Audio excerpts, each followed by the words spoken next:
Hello बच्चों, आज आपका स्वागत है हमारे अपने YouTube चैनल मैथमेटिक्स क्लासेस पे।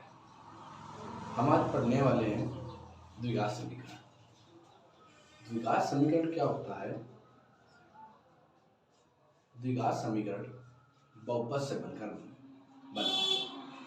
बहुपद का मानक रूप होता है ax² + bx + c। जब हम इसमें इसके बराबर पर 0 लगा देते हैं तो वो बन जाता है द्विघात समीकरण। द्विघात समीकरण जब 0 लगा देते हैं तो बन जाता है द्विघात समीकरण। द्विघात का मतलब समीकरण का मतलब है दो घात। जिस भी समीकरण में दो घात होगी वो होता है हमारा दो घात समीकरण। अब इसमें दो घात समीकरण के दो मूल होते हैं। दो मूल का मतलब है इसमें दो शून्यक होते हैं।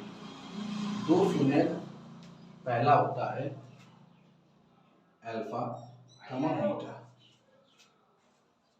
अल्फा जो होता है पहला शून्यक होता है और जो बीटा होता है वो दूसरा शून्यक होता है।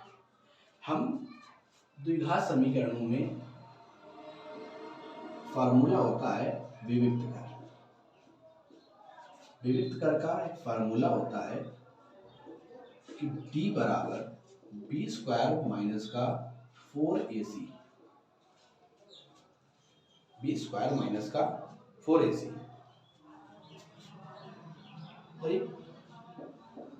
धनाचार सूत्र होता है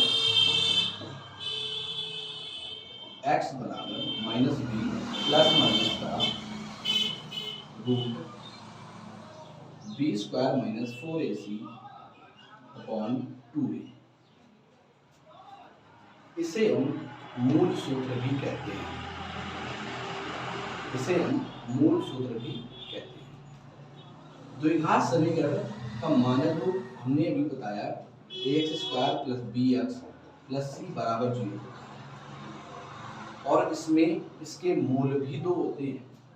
जब इसके दो मूल होते हैं तो इसके गुणांकों में जो गुणांक होते हैं, जो इसके शून्यक होते हैं, शून्यक को हम दो मूल कहते हैं।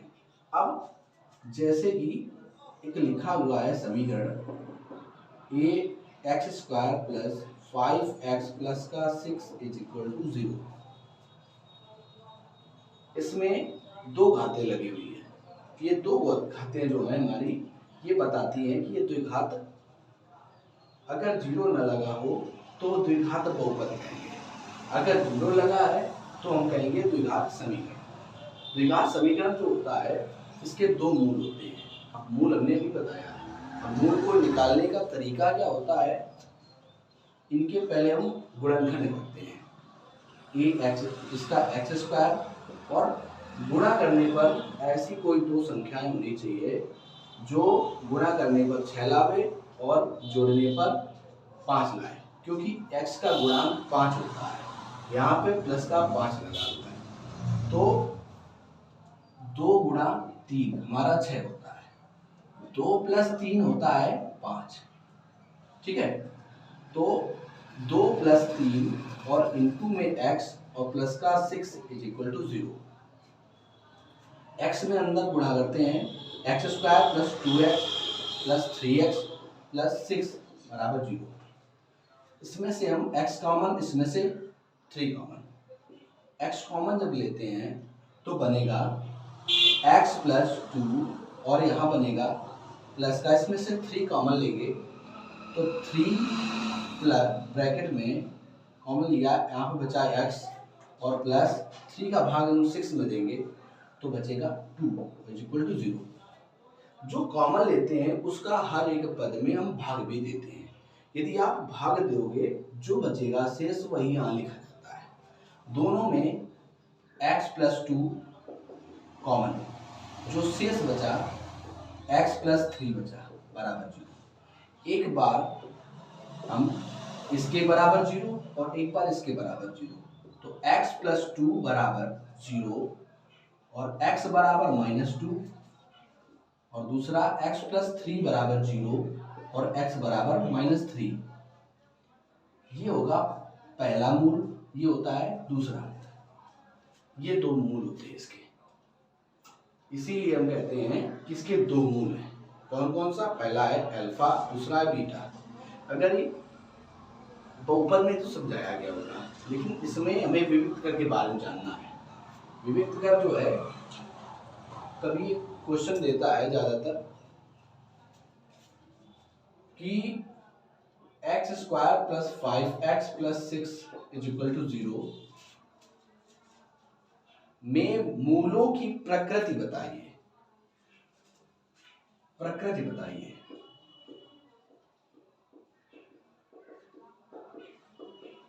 प्रकृति जब बतानी होती है तो हम पहले इसमें इसके मानक रूप से तुलना करवाते हैं। यानी कि जो समीकरण है, समीकरण की ax² + bx + c बराबर 0 से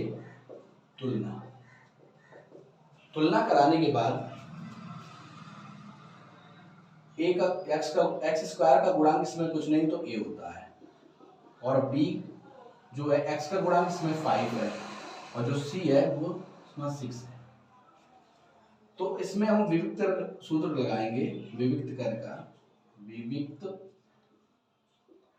कर होता है d बराबर b² - 4ac। अब b का मान हमारा 5 है, 5 का होल स्क्वायर माइनस 4, a का मान है 1 और c का मान है 6।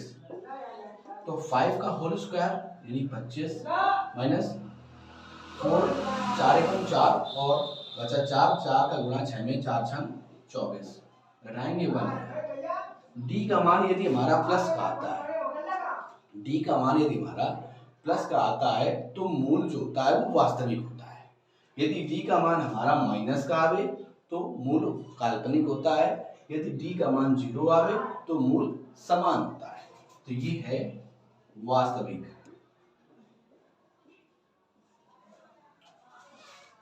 आई होप आप सभी को जो मैंने बताया वो समझ में आया।